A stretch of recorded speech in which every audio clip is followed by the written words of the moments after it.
अस्सलाम वालेकुम नाज़रीन, ईद की स्पेशल ट्रांसमिशन के साथ मैं हूं आपका मेज़बान हन्नान बुखारी। ईद जो है हम खास गेस्ट के साथ आज मनाने के लिए फैसलाबाद की एक बहुत बड़ी बिजनेस पर्सनैलिटी हैं जिनके घर पे मौजूद होंगे। मेरी मुराद मेजर शाहनवाज साहब से है, आज उनके घर पे मौजूद हैं। तो चलते हैं जनाब, मेजर शाहनवाज अपनी ईद किस तरह से गुजारते हैं उन्हीं के घर में जाके उन्हीं से डिस्कस करके आपको भी दिखाते हैं और हम खुद भी देखते हैं। तो बिना किसी देर के आपको लिए चलते हैं मेजर शाहनवाज के पास।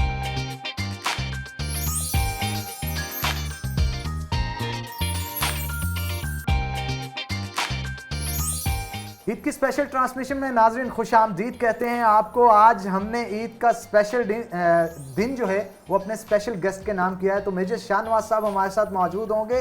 अपनी ईद किस तरह से गुजारते हैं इस हवाले से जानेंगे उनसे, और इसके साथ साथ ये भी आपको बताते चलें कि एक बड़ी पर्सनैलिटी है हमारे शहर की, बिजनेस टाइकून है। आईटी के हवाले से इनका नेमुल बदन हमारे शहर फैसलाबाद ही तो क्या पूरे पाकिस्तान में नहीं देखने को मिलता। और ना सिर्फ मुल्क पाकिस्तान का इन्होंने नाम रोशन किया है, बल्कि क्योंकि इस शहर से वाबस्ता है हमारे फैसलाबाद से, तो जब भी इनका नाम किसी भी प्लेटफॉर्म पे आता है तो शहर फैसलाबाद का नाम भी इनके नाम के साथ चमकता है क्योंकि वाबस्ता इस शहर से हैं। तो सबसे पहले तो सर, ईद की ढेरों खुशियाँ आपको मुबारक हो, और बड़ी ईद की बड़ी खुशियाँ आपको और आपकी फैमिली को बहुत बहुत मुबारक हो। अब मुझे ये बताइएगा सर, बहुत शुक्रिया, कि ईद किस तरह से आप गुजारते हैं। बचपन को देखा जाए, जिस तरह से वो एक शौक होता था कि वालिदैन के साथ जाना और बकर मंडी के अंदर जाना, वहाँ पे बकरे देखना, मवेशी देखना, और ख़ास तौर पे ये भी देखा जाता था बकरा किस कलर का है। बच्चों को एक पसंद होते हैं ना कलर्स बकरों के। और मौजूदा सूरत हाल की अगर बात की जाए, कितना फ़र्क महसूस करते हैं? बचपन में चूँकि ज़्यादा टाइम मेरा जो है या तो हमारे गांव में गुजरा या गवर्नमेंट के डेयरी फार्म से गुजरा। तो गांव में तो खुद ही पाला हुआ होता था और उसको चारा जो है वो ईद के नज़दीक जाके ख़ास तौर पे खुद उसको पानी पिलाना, उसको चारा खिलाना, उसके लिए दाना रखना, तो ये काम चलता था। तो वो गांव से ही जो छोटे छोटे बच्चे जो हैं वो बकरी के वो ले लेने और वो पाल लेने। अब हालात बिल्कुल मुख्तलिफ हो गए हैं। अब चूँकि ग्रैंड चिल्ड्रन हैं और वो बड़ा शौक़ करते हैं, तो उनकी पहली डिमांड होती है कि मेरा बकरा सफ़ेद होना चाहिए। अच्छा, डिमांड्स भी होती हैं? हाँ, सफ़ेद होना चाहिए। ठीक। दूसरा को कहेगा जी मेरा बकरा जो है वो लाल किस्म का होना चाहिए, लाल रंग का उसका होना चाहिए। तो जो भी उसका रंग आए तो वो 3-4 बकरे ले आते हैं, वो फिर अपना अपना उसमें से पसंद कर लेते हैं। और एक जगह यहाँ पे ली हुई है उनके लिए, तो वहाँ पे उनको रखते हैं। तो ख़ास तौर पे फिर ईद वाले दिन जो है वो एक दिन पहले जो है उनको घर में ले आते हैं और ताकि अगले दिन उनको ज़िबा करें। अच्छा सर, अगर बचपन की बात की जाए, बचपन में जैसे आप बता रहे हैं कि पाला खुद करते थे, उनको चारा खिलाते थे, उनको टहलाने के लिए बाहर बहलाने के लिए लेके जाते हैं, तो एक लगन हो जाती है उस जानवर के साथ। और लगन जब हो जाती है और ईद के दिन उसे कुर्बान जब करना होता है तो दुख तो बड़ा होता है, आंखों में आंसू भी आते हैं। उस वक्त तो फिर दुआई पड़ जाती थी। अच्छा। तो कहना उन्होंने कहा नहीं इसको ज़िबा करना, तो हमने रोना पीटना कि नहीं इसको नहीं हमने ज़िबा करने देना, किसी दूसरे को कर लो। कि नहीं इसको ही पाला है, तो वो फिर किसी बहाने से हमें इधर दूसरी तरफ ले जाना और फिर उसको ज़िबा कर देना। मतलब लगन इतनी थी, उनको पता था अगर इसके सामने ज़िबा किया तो ये चिल्लाएगा, चीखेगा, क्योंकि एक प्यार होता है ना। बच्चे अभी भी आप देखें कई दफ़ा इधर उधर बिल्कुल ऐसे हैं कि वो अपने सामने अपने बकरे को ज़िबा नहीं होने देते।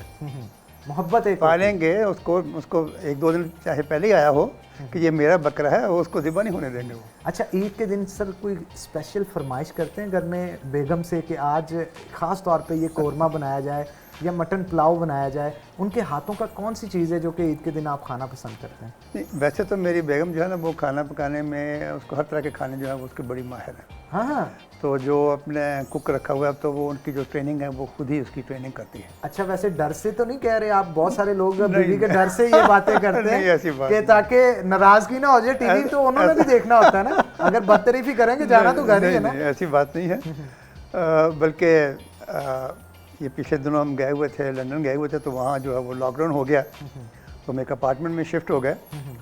तो मेरी 2 बेटियाँ साथ थी, तो उन दोनों को कुकिंग नहीं आती थी। अच्छा, बेटियों को नहीं आती और मिसेस को आती थी। तो उन्होंने 1 हफ्ते में ही जो है ना वो सारी डिशें सीख ली। अच्छा, इतना एक्सपीरियंस। बाकी जो वो 2-3 हफ्ते वहाँ गुजरे, तो क्योंकि ग्रॉसरी शॉप्स ओपन थी, तो वो फिर लड़कियाँ, मेरी जो बेटियाँ हैं वही जो है ना वो खाना बनाती थी। तो मेरी बेगम जो है वो हर तरह के खाने बना लेती हैं, लेकिन ईद पर ख़ुसूसी तौर पे जो मेरी फरमाइश होती है कि जो बकरा सबसे पहले ज़िबा किया जाए और वो हम एक बकरा जो है वो हज़रत मोहम्मद सल्लल्लाहु अलैहि वसल्लम के नाम का करते हैं। उसके बाद जो है वो फिर मेरे नाम की कुर्बानी पर बाद में हो गई। तो ये 2 बकरे जो हैं पहले ज़िबा करें, तो उसका जो गोश्त है उसको हम बॉयल्ड गोश्त आप कह लें, यानी उसमें मसाले तो डालने हैं कुछ, लेकिन उसको रोस्ट नहीं करना। सही, ये है, घी वगैरह इस्तेमाल घी वगैरह नहीं है, जो उसके अंदर ही चर्बी है उसी में ही उसको पकाया जाता है। सही, रोश बनाया जाता है एक, जैसे पठान लोग बनाते हैं ये बस उसी में उसमें बोलना है। ये ज़्यादा वो अपने ना आपके स्टोमक के लिए, मैदे के लिए अच्छा रहता है। दूसरा ये कि बच्चों की फरमाइश होती है कि हमें मीठा गोश्त जो है ना वो चीस्टू कहा जाता है उसको, मीठा गोश्त। उसमें बादाम भी डाले जाते हैं, किशमिश भी डाली जाती है, काजू भी तो होते हैं। उसकी डिश जो है ना ये भी हमारे घर की फेवरेट है। थर्ड डिश जो है वो पुलाव, लेकिन चूँकि मटन है, बकरे ज़िबा हुए हैं तो वो मटन पुलाव। और जो शोरबा बनेगा वो भी मटन आलू शोरबा बनेगा। और कोई ना कोई एक स्वीट डिश जो है वो। बेगम की कोई एक ऐसी डिश जिसको आप ख़ास तौर पे बनवाते हैं और अपनी उंगलियां चाटते रह जाते हो कि यार इस जैसा इस दुनिया में तुम्हारे अलावा कोई नहीं बना सकता? वो भी है एक। बता नहीं रहे आप, बताएं ना, वो भी खुल के बताएं। वो उसको कहते हैं हलीम। हलीम? हलीम, क्या बात।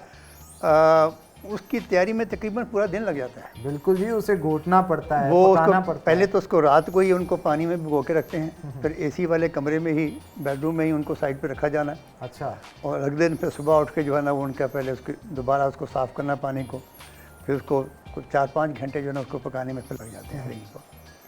तो वो फिर जो है ना वो हमारी बड़ी स्पेशल डिश है। और जो कुछ उसमें से कुछ ज़्यादा बना लेते हैं तो कुछ उसको फ्रीज़ करके भी रख लेते हैं। अच्छा सर, आपकी शादी पसंद की थी या अरेंज मैरिज थी?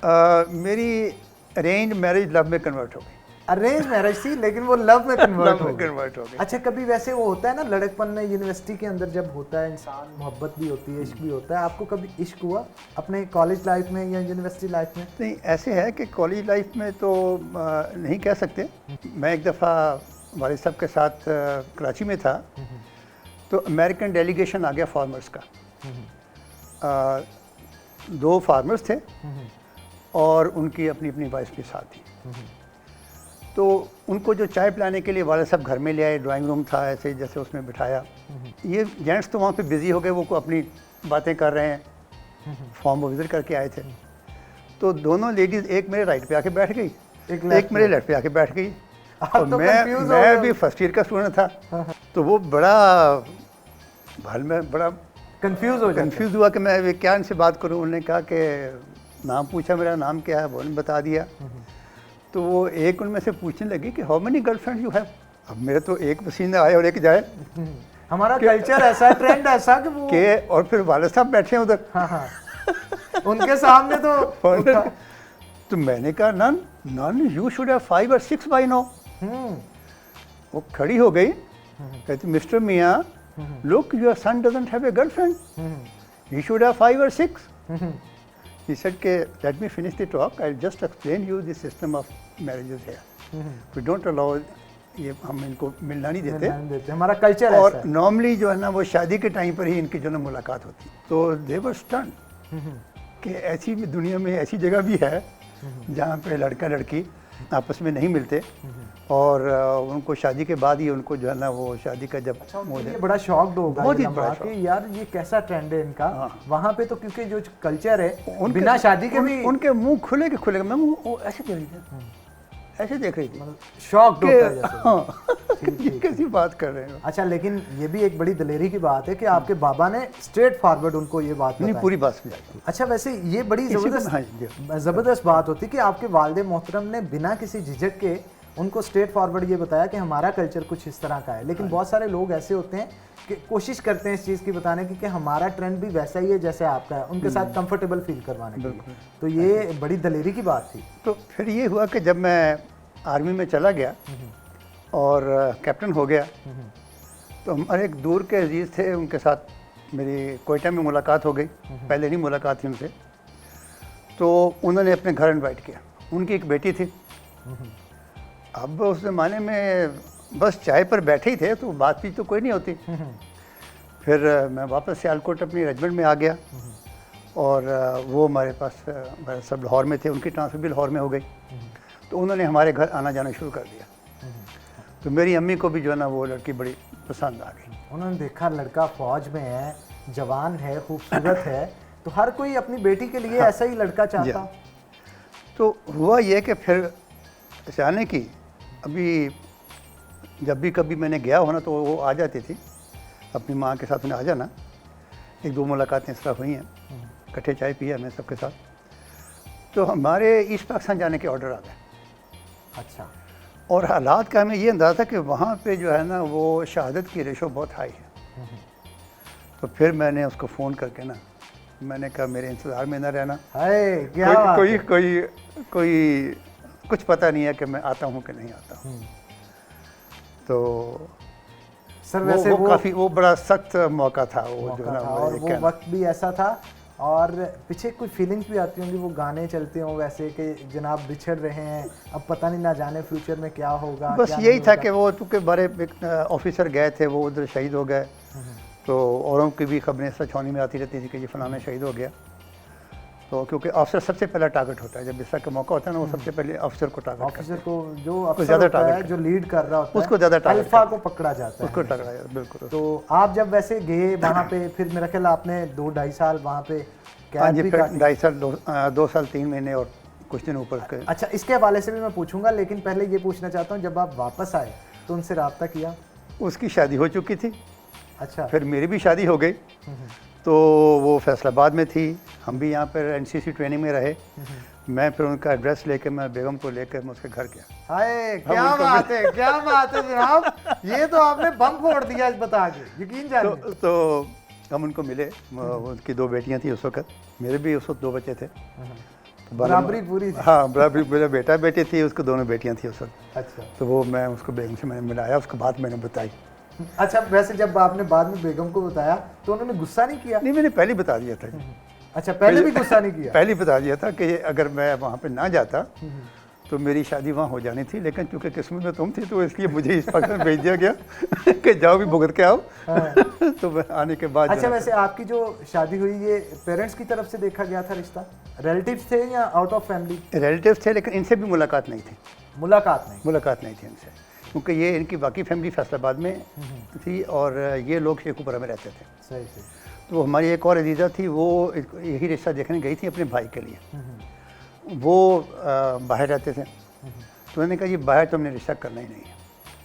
तो वो जब हमारे घर आई तो उन्होंने पूछा अब्बा से, वो चाचा कहती कि चाचा कोई इसका किया है शाहनवाज का? तो उन्होंने कहा नहीं।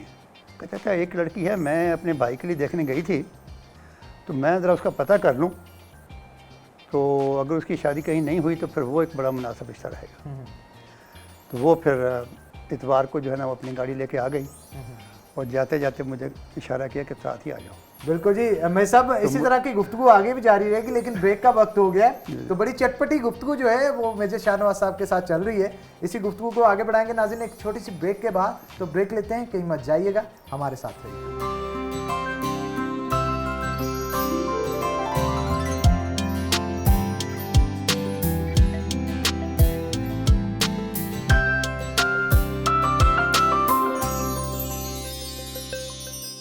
वेलकम बैक नाज़रीन, मेजर शाहनवाज के घर पे आज मौजूद हैं और ईद का खूबसूरत दिन खूबसूरत इंसान के साथ हम बिता रहे हैं और मज़ीद गुफ्तगू जो है वो मेजर साहब के साथ करते हैं। बचपन के बहुत सारे वाक़यात होते हैं, सबके, मेरे भी हैं, आपके भी हैं और यकीनन मेजर साहब के भी होंगे। और कुछ वाक़यात तो ऐसे होते हैं इंसान भूलता नहीं है और हम मरते दम तक जो है उनको याद रखता है। कुछ मज़ाहिया होते हैं, कुछ दुख भरे होते हैं, कुछ खुशियों के होते हैं। तो मेजर साहब से जानते हैं, मेजर साहब आपका कोई बचपन का वाक़या जो आपको याद हो? हाँ, वालिद साहब जो है ना वो अक्सर जगह पर मुझे साथ ले जाते। तो भावलपुर में वो डेयरी फार्म के इंचार्ज थे और जो ज़ू है उसके भी इंचार्ज थे। तो वहाँ पर उन्होंने एक तरफ म्यूज़ियम भी बनाया हुआ था। मुझे फर्स्ट टाइम दिखाने के लिए ले गए। तो अभी क्योंकि ये इंचार्ज भी थे तो बड़े प्रोटोकॉल से एंट्री हुई। अच्छा, म्यूजियम किस चीज़ का था? जानवर प्रिजर्व किए हुए थे कुछ? वो जानवर जो चिड़ियाघर के कोई फौत हो जाते हैं, मर जाते हैं, तो उनको जो है वो हनूद करके वहाँ पे उसमें लगा लेते। तो मैं जाके वालिद साहब से लिपट गया। उन्होंने मेरी तसल्ली कराई कि नहीं ये जो है ना ये इसको महफूज किया हुआ है। तो वो फिर दोबारा मुझे उसी जगह ले आए, फिर सारे दिखाए, फिर बाकी जू उसके बाद दिखाया। तो वो एक वाक़या जो है वो मुझे बहुत याद पड़ता है कि मैं बहुत डर गया था कि कहीं मैं शेर के पिंजरे में, चीते के पिंजरे में ही दाखिल तो नहीं हो गया। अच्छा, ये भी सुनने में आया आप बचपन में थोड़े फैटी थे और उसकी वजह से भी आप समटाइम कुछ यादें आपकी वो बस्ता होंगी, क्या कहेंगे, कोई वाक़या याद है?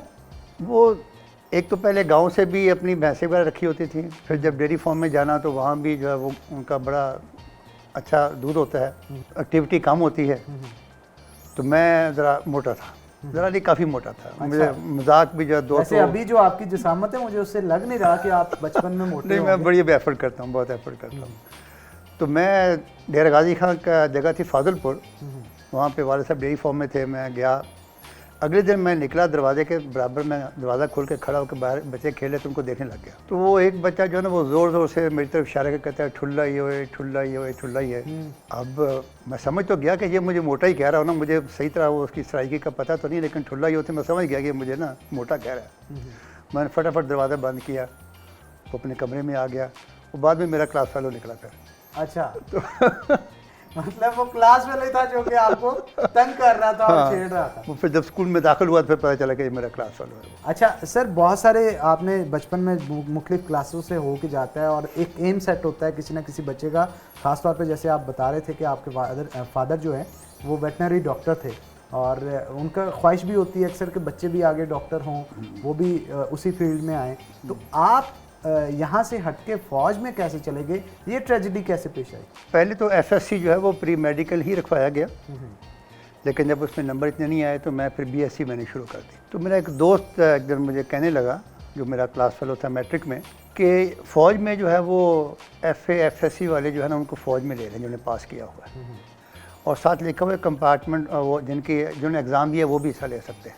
अच्छा, सप्ली के तो हम दोनों जो है वो चले गए, फोटो स्टेडियम के पास उनका ऑफिस था, वहाँ से जाके फॉर्म लिए, उन्हें सवाल जवाब किए और अप्लाई कर दिया। उसकी कंपार्टमेंट आ गई और मुझे कॉल आ गई कि जी आप कोहाट चले जाएं। कोहाट में उन दिनों तैयारी का कोई सिस्टम भी नहीं था।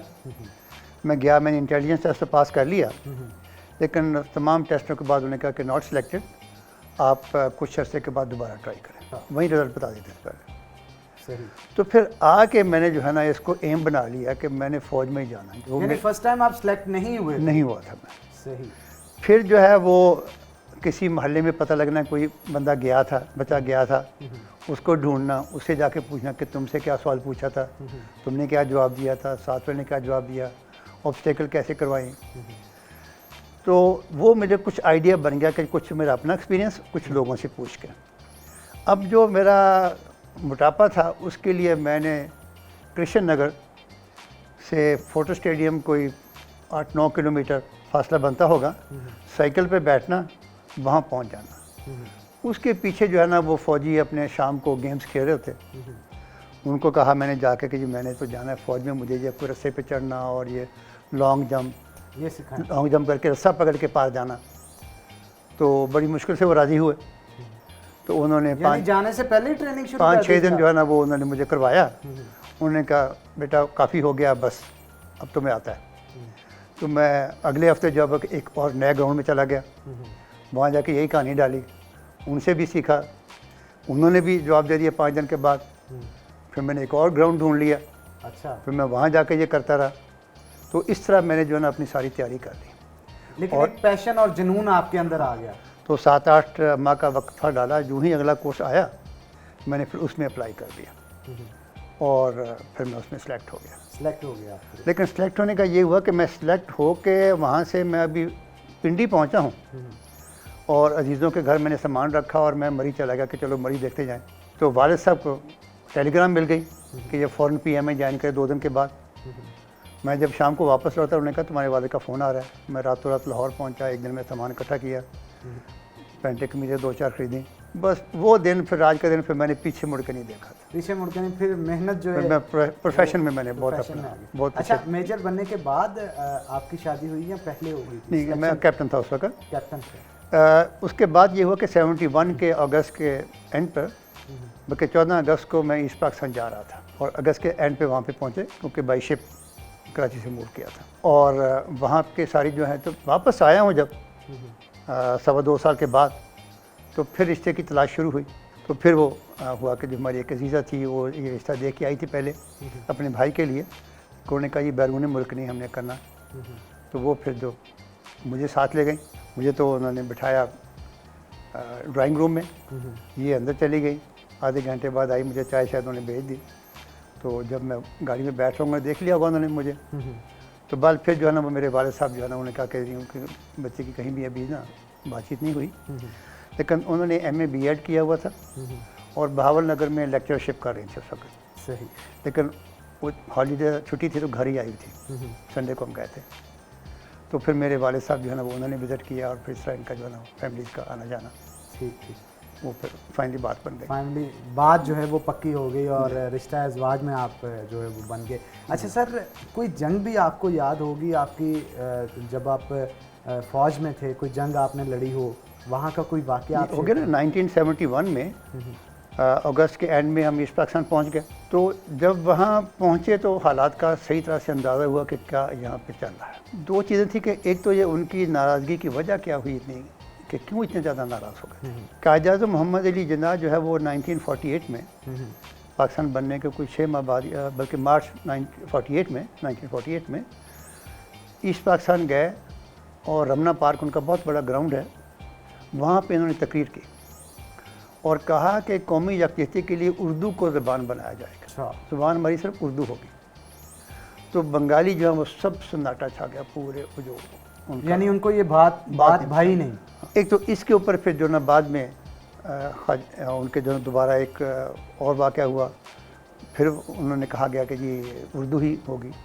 तो वहाँ बच्चों ने, लड़कों ने जो वो हंगामे कर दिए, 4 स्टूडेंट जो हैं वो वहाँ पर इस हंगामों में वो मारे गए। अच्छा।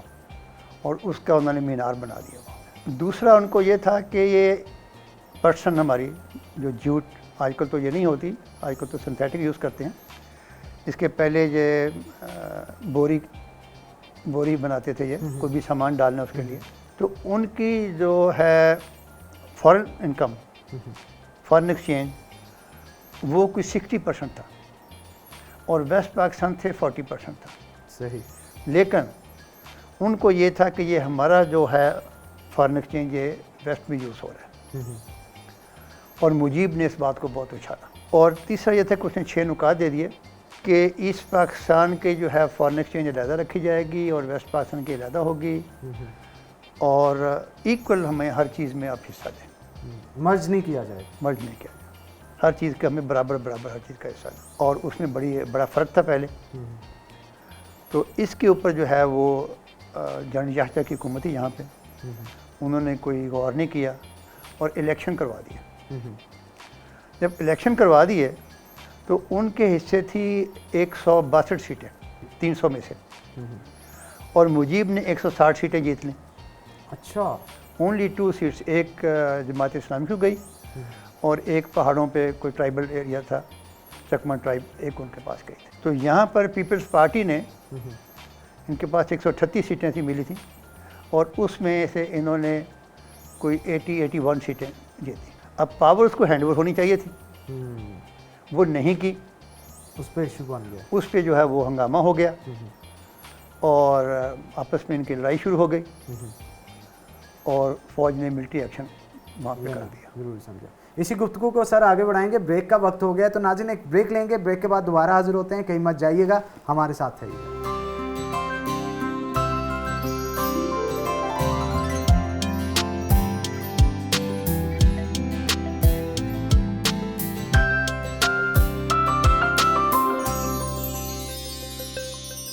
वेलकम बैक नाज़रीन, ब्रेक के बाद खुशामदीद। मेजर शाहनवाज साहब हमारे साथ मौजूद हैं और ब्रेक पे जाने से पहले बड़े इंपॉर्टेंट पॉइंट थे जो कि इनकी जानिब से बताए जा रहे थे कि हमारे पाकिस्तान जो है उसके अंदर दरार किस तरह से पड़ी थी। इसके साथ साथ मैं ये भी जानना चाहूँगा, क्योंकि फ़ौज के अंदर भी रहे और 71 की जंग में भी सर आपने बड़े कारनामे सर अंजाम दिए, मैं चाहता हूँ कोई वाक़या एक आप हमारे साथ शेयर करें। और इसके साथ साथ जब जंग के बाद आप वहाँ पर कैद हो गए थे, कैद के दौरान क्या वाक़या, कोई एक आधा जो आपको अच्छे से अभी भी जहन नशीन हो, कोई हमारे साथ शेयर करें। जब मशरक़ी पाकिस्तान में मिलिट्री एक्शन शुरू हो गया तो बहुत सारी जो फ़ौज के बंगाली जो थे, पुलिस, रज़ाकार, ये तमाम लोग उनकी क़यादत के साथ वो इंडिया में भाग गए। और इंडिया ने उनकी ट्रेनिंग का बंदोबस्त किया और ये 2-2.25 लाख की फ़ौज उन्होंने बंगालियों से हमारे ख़िलाफ़ तैयार कर। और इसी दौरान जो है वो इंदिरा गांधी का ये मूड बन गया कि मैं इनको जंग में हरा सकती हूँ, इस वक्त ये घेरे में हैं, तो मैं ये अपना सुरखरू हो जाऊँ। तो उन्होंने जो है वो नवंबर में पूरे मशरक़ी पाकिस्तान का घेरा कर लिया। 20-21 नवंबर को पहले उन्होंने कुछ इलाके हमसे छीने। हमारे इलाके में वो उस वक्त नहीं कुछ कर सके, लेकिन साथ वाला जो ब्रिगेड था उसके इलाके में उन्होंने एक इलाका उनसे छीन लिया था। तो बाकी भी जगहों पे हुआ। लेकिन 4 दिसंबर को उन्होंने फुल फ्लैज अटैक अपने टैंकों के साथ और हवाई जहाज़ों के साथ। तो हम एक शहर था वहाँ पे कुश्तिया डिस्ट्रिक्ट हेडक्वार्टर था, उसमें हमने पोजीशन ली और दरिया को क्रॉस करना था। लेकिन मुक्ति बाहिनी ने वो दरिया का जो पुल था उसको एक जगह से डैमेज कर दिया था कि क्रॉस ना कर सके। तो अगली सुबह डिसाइड हुआ कि अब पहले यहाँ पे डिफेंस ले लिया जाए कि ऐसा ना हो कि इंडिया वाले जो हैं वो 2-3 दिन के बाद कोई हमला कर दें। तो मैं ओपी पोजीशन के लिए जा रहा था, उसके साथ नहर थी, मेरा मेजर साथ था उसकी जीप पे। तो अभी हम नहर से कोई 1 किलोमीटर, पौना किलोमीटर दूर थे, तो आगे से एक हमारी जीप बड़ी फुल स्पीड से आई और उस जीप के ऊपर एक तोप भी लगी थी, उसको आरआर कहते हैं। ये टैंक के ऊपर फायर किया जाता है उससे। तो मैं बाइनोकुलर लगा के देखने लगा कि ये क्यों भागा आ रहा है। तो वो मेजर साहब से बात कर रहे हैं, उसने कहा कि सर पुल पर तो टैंक आ गए हैं। मैंने बाइनोकुलर लगा के देखा, मैंने कहा सर 1 टैंक है, सर 2 हो गए, सर 3 हो गए। जब मैंने 3 कहा है तो उतने में टैंक ने हमारे ऊपर गोला फायर कर दिया। गोला डायरेक्ट फायर कर डायरेक्ट हमारे ऊपर फायर किया। तो वहाँ पे दरख्तों की ऐसी पोजीशन थी कि ऊपर से ऐसे जाके मिले हुए थे आपस से सड़क के। वो टहने के साथ लगा और हमसे कोई 40-50 फुट पहले वो टहना भी गिरा और वो जो है गोला वहाँ फट गया। लकीली हम महफूज रहे। हमने जीप को सीधा किया क्योंकि जिस तरह उसका मुंह होता है, इंजन होता है, उसी तरफ कोई तोप फिक्स होती है ऊपर। और मैं बाइनोकुलर लगा के देख रहा हूँ, मैंने कहा हाँ टैंक नज़र आना शुरू हो गए। उसने कहा हाँ जी अब शुरू हो गया। मैंने कहा गोला इसके ऊपर, टैंक के ऊपर। हमने भी जॉब भी फायर किया गोला, और हम थोड़ा सा पीछे आए तो टैंक का जब जो ही वो धुआं वहाँ से हटा, टैंक ने हमारे ऊपर गोला फायर कर दिया। हमने भी उनके ऊपर फायर कर दिया, हम और पीछे गए। तो इस तरह हमने 4 गोले जो है ना वो बारी बारी एक दूसरे पर फायर किए। इतने में पीछे से आवाज़ लगाई गई कि जी आप साइड पे हट जाएं, हमारे अपने टैंक पहुँच गए हैं। हमारे पाकिस्तान के जो थे, हमारे पाकिस्तान के टैंक थे, 6 टैंक थे। तो वो 2 उन्होंने आगे रखे, 2 से पीछे, 2 से पीछे रखे थे, क्योंकि सड़क की सिर्फ रास्ता था। तो वो 6 के 6 जो वो आगे पीछे चले आ रहे थे। तो टैंकों की जंग शुरू हो गई। मैं साइड से आके उसी पुल के ऊपर जो है वो मैं खड़ा हो गया। और अगले दिन सुबह जो मुझे पता चला, मैंने आके खुद देखा, उन्होंने मुझे रिलीव किया, मैं पीछे आया तो 5 टैंक जो है वो उनके जले हुए खड़े थे सड़क से साइड पर, इंडियन, और एक सड़क के ऊपर ही खड़ा था। अच्छा। जो बताया गया कि ये स्टार्ट था उस वक्त, कि हमने बाद में इसको बंद किया। ठीक, मतलब टैंक छोड़ के भाग गए और 5 उनके तबाह। ये हमारे मुल्क के जवान है जी, हमारे मुल्क के फौजी ये हैं कि रिसोर्सेज की परवाह किए बिना अपना सीना तान के सरहद पे खड़े हुए थे, और उनके सीनों से और उनकी हिम्मत से डर के वो फौजी जो इंडिया के थे वो दुम दबा के भाग गए। तो उसके बाद सर क्या हुआ? मैं जहाँ पे पुल के नज़दीक जाके मैं पुल के ऊपर फायरिंग करवा रहा था, क्योंकि वहाँ से लोग उनके अभी आ रहे थे। फिर वो वापस भागना शुरू हो गए। मैं जब देखा कि अब उनके लोग आना बंद हो गए हैं, तो मैंने फायर जब वो जा रहे थे उस तरफ को शिफ्ट कर दिया, और मैं भी पुल की तरफ चल पड़ा। इतने में हमारे अपने फौजी भी आ गए। हमने पुल क्रॉस जो ही किया तो इन्फेंट्री वाले आगे गए होते हैं, तोफाने वाला उससे 10-15 पीछे होता है। तो मैंने देखा कि खून के कतरे जो है ना वो गन्ने के खेत की तरफ जा रहे हैं। अच्छा। तो मैं लेफ्ट हैंड में मेरी स्टेन गन होती है, तो मैंने स्टेन गन उनकी तरफ ऐसे पॉइंट आउट की कि ये इधर खून के कतरे जा रहे हैं। वो गन्ने के खेत में जो छुपे हुए थे, तो उसमें से एक बंदे जो उसने हाथ खड़ा कर दिया। यानी आपने देखे नहीं, आपने वैसे मैंने वो कतरों को देख के वो किया तो सीधा उनकी तरफ ही निशाना हो। और वो उन्होंने कहा लो भी देख लिया वो कि ये मैं गया, इसने तो देख लिया, मारने लगा मुझे, हाथ खड़े कर दिए। तो मेरे साथ जो 2 साथी थे मेरे, वायरलेस ऑपरेटर और दूसरा सिस्टर मेरा, उन्होंने भी राइफलें तान ली, बाहर निकाल लिया, और उनके जो है ना उनके नक्शा ले लिया, उनसे वेपन ले लिए, उसके जो गोलियां थी वो ले ली। तो उनके हाथ पीछे बांधना शुरू कर दिया। इन्फेंट्री वाले जो है ना वो आए, जो गुजर जाए वो अपना हेलमेट उतारे, उसके एक मारे और आगे गुजर जाए, जो आए राइफल का बट मारे और आगे चलता जाए। मैंने सबको मना किया, खबरदार, उन्होंने हैंड्स अप कर दिया, कोई नहीं इनको मारेगा। उनके हाथ में एक जीप आई, उसने उसको हेडक्वार्टर भेज दिया। यानी आपने एक इंसानियत की मिसाल कायम की कि अब इन्होंने हार तस्लीम कर दी है इसलिए इनको कोई नहीं मारेगा? उसके बाद मुझे अगले सुबह जो है ना वापस भेज दिया गया कि नहीं, अब दूसरा ओपी आपकी जगह जाएगा। तो फिर मैंने वो जो देखे थे सारे टैंक शब, मैंने खुद वो देखे सारे। तो वहाँ ये डिसाइड हुआ कि वे यहाँ से तो पुल क्रॉस नहीं कर सकते, कोई 20 मील आगे जाके अप स्ट्रीम पुल है जो कि रेलवे के पुल को कन्वर्ट किया गया है। उसके ऊपर लकड़ी के डाल के ना फटे जो रेलवे के स्लीपर होते हैं, वहाँ से फिर हमने क्रॉस किया। तो अभी हम क्रॉस कर ही रहे थे, मैं क्रॉस करके पार पहुँच गया था, अभी हमारी रेजिमेंट क्रॉस कर रही थी कि उनके हवाई जहाज़ आ गया। अच्छा। उन्होंने 2 गोले फेंके, वो पानी में गिर गया। दूसरा जहाज़ है, 2 वो गोले भी जो है उसके भी पानी में गए। हर जहाज़ के साथ 2-2 होते हैं मेरे, 500 पाउंड का बम होता है उसका। अच्छा, वो पूरा 2-2 डिस्ट्रक्शन। हाँ, फुल। तो वो जो 2 जहाज़ थे उनके चारों गोले पानी में गए और 3-4 मिनट के बाद ही फिर दोबारा 2 जहाज़ और आ गए। पहले 2 गोले फेंके, वो भी पानी में गए। आखिरी जहाज़ ने जो वो 2 गोले फेंके, उसमें से एक गोला जो है वो पुल के ऊपर लगा। वो पुल का जो स्पैन है एक, यानी एक पिलर से लेकर दूसरे पिलर तक, वो टूट के पानी में गिरा। और हमारे बहुत सारे जो साथी हैं वो उसमें चले गए। मेरा अपना एक जो असिस्टेंट पहले होता था वो सीनियर हो गया था, नायब सूबेदार था, वो भी उसमें ही शहीद हो गया। हमारा एक ऑफिसर उसी स्पैन के आखिरी कोने में था, वो धमाके से वो अगले स्पैन पे जाके गिरा।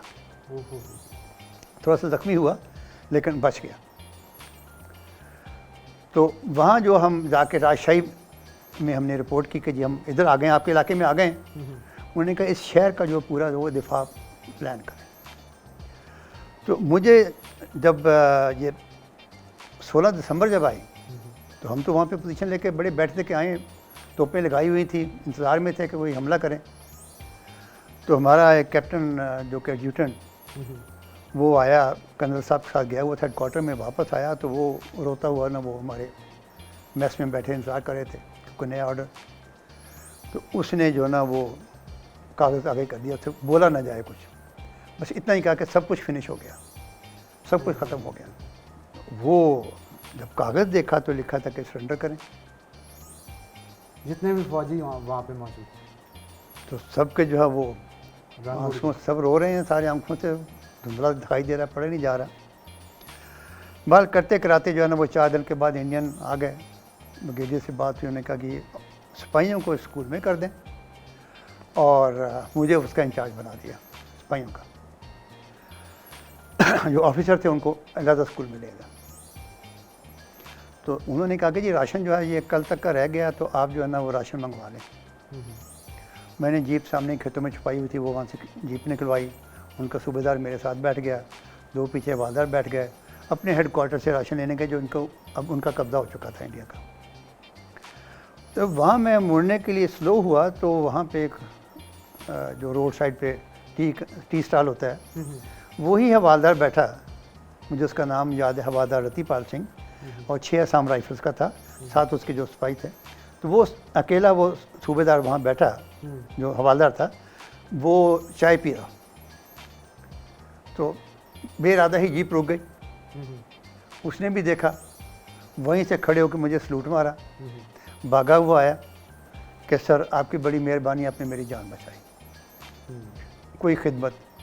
मैंने कहा खिदमत क्या होनी है, पहले तुम मेरे कैदी थे, अब मैं आप लोगों का। बड़ी खूबसूरत बात जी मेजर साहब, बड़ा अच्छा लगा आज आपके साथ गुफ्तगू करके, और यकीन जानिए पुराने वक्त की बातें करके आपने, एक तो एक इंसान का ईमान भी ताज़ा होता है। हमारी फ़ौज ख़ास तौर पे मैं अपने मॉर्निंग शो के अंदर भी अपनी फ़ौज की हमेशा से तारीफ़ करता हूँ। उसकी वजह सिर्फ़ और सिर्फ यही होती है, कोई भी मसला हमारे मुल्क पे आ जाता है, चाहे वो सिविल इंतज़ामिया का हो या फिर बॉर्डर्स पे खड़े हमारे जवान, जो कि अपने खून से इस मट्टी की, जो हमारे मुल्क की मट्टी है उसे सराब करते हैं लहू से अपने से, तो उनके लिए तो अल्फाज ही नहीं है हमारे पास।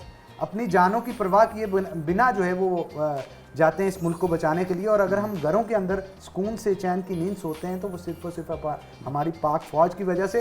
तो इन तमाम जितने भी हमारे पाक फ़ौज के जवान हैं उनको भी सलाम पेश करता हूँ, और इसके साथ साथ जितने हमारे ऑफिसर्स हैं हमारे पाक फ़ौज के, जो दिन रात मेहनत करते हैं मुल्क पाकिस्तान के लिए, उनको भी सलाम पेश करता हूँ। और इन्हीं की वजह से हमारा मुल्क जो है वो कायम दायम है। तो आज ईद का दिन जनाब आपके साथ गुजार के बहुत मज़ा आया। तो इजाज़त चाहूँगा इसी के साथ, क्योंकि वक्त ख़त्म हो गया है। तो नेक्स्ट सेशन में मैं इंशाल्लाह आपको दोबारा मॉर्निंग शो में बुलाऊंगा, वहाँ पे 2 घंटे हमारे पास होंगे और तमाम गुफ्तगू आपके साथ करेंगे। तो नाज़रीन, इसी के साथ ईद की स्पेशल ट्रांसमिशन से अपने मेज़बान हन्नान बुखारी को दीजिए इजाज़त। इंशाल्लाह फिर होगी मुलाकात, तब तक के लिए अल्लाह हाफ़िज़।